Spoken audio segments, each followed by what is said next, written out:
Les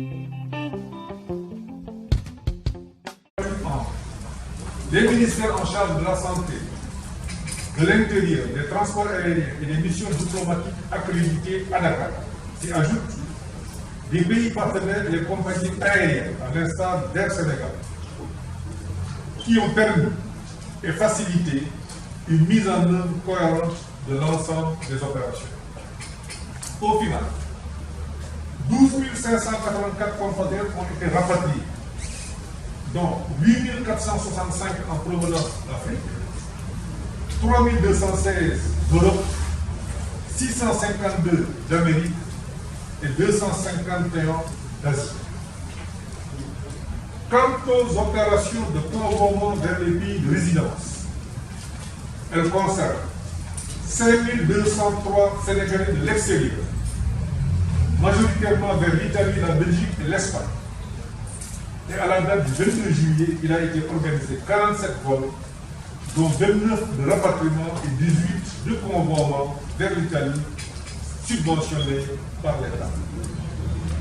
Il convient d'ajouter que les corps de 36 personnes décédées de la Covid ont pu être rapatriés, dont 31 au départ de la France. À ce stade, une appréciation positive a été faite de l'opération post-Covid-19 par la plupart des bénéficiaires. Toutefois, la réalisation des opérations d'assistance de rapatriement a davantage mis en lumière la nécessité d'une meilleure connaissance de la composition socio-professionnelle de notre diaspora.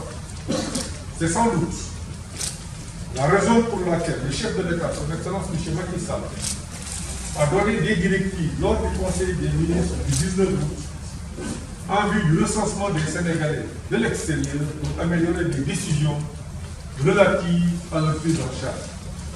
À cet égard, je voudrais annoncer le lancement officiel ce vendredi, du 18 septembre 2020, de l'opération de recensement des Sénégalais de l'extérieur. Le secrétaire d'État reviendra sur cette opération tout à l'heure.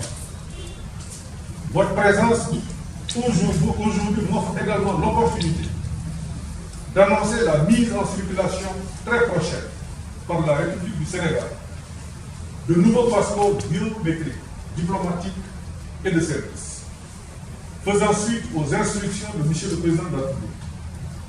Le ministère des Affaires étrangères et des Sénégal de l'extérieur avait entamé en septembre 2019 la réforme des passeports diplomatiques et de service, dont l'objectif est la mise en place d'un système de production sécurisé, ultra-moderne de passeports biométriques.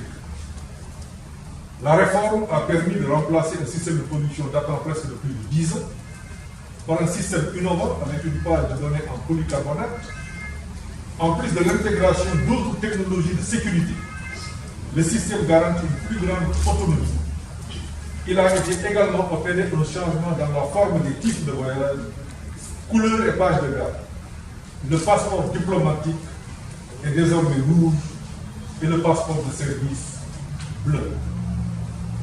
Ainsi, la réforme comporte en sus du volet important en investissement pour l'installation de 4 stations d'enrôlement, de 5 stations techniques, d'un data center doté de 2 serveurs et d'une machine de personnalisation, une composante formation et maintenance. Suspendu du fait de la Covid durant presque 4 mois, le projet a été repris avec la réouverture des frontières. Les tests effectués au niveau de la police de l'air et des frontières de l'aéroport international Blaise Diagne depuis le 19 août 2020 se sont avérés concluants. La réforme a été l'occasion d'aménager le nouveau lieu exclusivement réservé aux bureaux des passeports, un espace convivial et accueillant qu'il me plaira de vous faire visiter tout à l'heure.